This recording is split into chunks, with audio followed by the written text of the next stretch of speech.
So you open up your camera and you're confused by the numbers 24, 30, 60, and 120. What do they mean? Well, I'll be answering those questions in today's video. Hey, I'm Josiah, a cinematographer here to help creators like yourself. Let's get into the video. So let's start with my favorite, and that's 24 FPS. And FPS stands for frames per second. Because after all, a video is simply a series of images moving really fast. Right now you're looking at 24 still images a second. But if we threw that down to 10 frames per second, then we'd get a much slower speed. Here's just something for you to remember when you're recording. The more slow motion you want means you have more frames to record. So why do I mainly shoot in 24 FPS? Well, in my opinion, I find it the most cinematic. The majority of the films that you've seen in theaters, a lot of them were filmed in 24 frames per second. And of course they look fantastic, right? It's one of the best ways to portray speed in your video that will also give your viewer an accurate feeling of what's being filmed. So when deciding what FPS you should shoot on for a project, first ask yourself, do I want my viewer to see things as they are? And this is just a bonus tip, but after you finish filming in 24 frames per second, make sure that you edit and upload in that same frame rate. You can mess up your footage if your editing software has a different number other than your intended frame rate. Now I know there must be a few of you that have heard that, oh, you only stick to 24 FPS and 24 FPS is the king of recording, but you don't want to sleep on 30 frames per second. Every creator, filmmaker, DP has their own preference, and 30 frames per second is also a good choice too. Now I do have a cool trick for you if you're going to be shooting in 30 frames per second. If you're shooting at 30 FPS and you want a dreamy look to your footage, then once you grab your footage and edit it in post, you want to slow down your footage to 80%. This brings that footage down to 24 FPS, but the results that you're going to get is going to look a lot different, but it's also going to look very good. You're going to get the slower and dreamy version of 24 frames per second, and you're going to have your viewer asking themselves, how did you get this shot to look this way? So try it out and play with how you can shoot with 30 frames per second. And remember, it's what you're trying to convey to the viewer. So when is the time to shoot at 60 FPS? I like to use it when capturing everyday moments to make them seem a lot more dramatic than what they really are.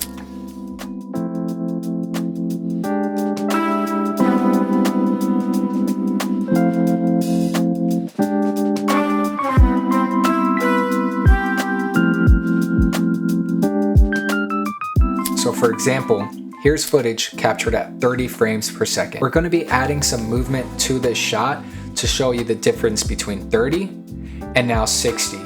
So here's 60 frames per second, and we're going to be doing the same motion in which we did when shooting at 30 frames per second. So if you know that you're going for a buttery, smooth, slow motion shot, then I would go for 60 frames per second. Just know that you can still use 60 FPS other than just slowing down your footage. You can use 60 FPS at a real-time speed to create an intense feeling within your shot. If you're going to be shooting something sports related, then that would be a great time to use 60 FPS, because you can then make a normal shot seem a lot faster than what it appears. I remember shooting a baseball team, and I was using 60 frames per second during the shoot. And of course, for the majority of the day, it was working out for me. But when I had one of the players coming in to slide to home base, when they slid in, they kicked up a lot of dirt into my lens.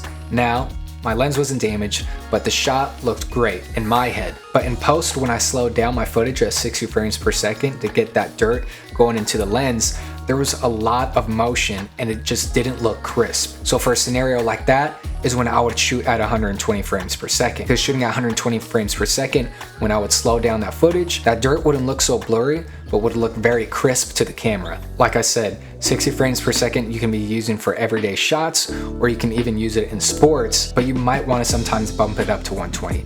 That's when you really need to think beforehand when shooting how you're going to be using your clips. I hope this video helped you guys understand when to use specific frame rates. Remember, this all comes down to you and what you're trying to get across to the viewer when telling a story. Plan your shot so that you'll use the correct frame rate for specific shots, and that you won't kick yourself later in post when you look back at your footage and wish you shot it at 60 when you shot it at 24, or vice versa. And if you guys are interested in the gear that I use to record videos like this, then I'll have all the links posted down in the description below for you guys to check out. Hey, I'll see you in the next video, and don't forget to keep creating. Can I walk backwards? What? Can I walk back that way? Like forward? Yeah, like that. Okay. I'm just gonna hit record, so this first one's gonna be at 25.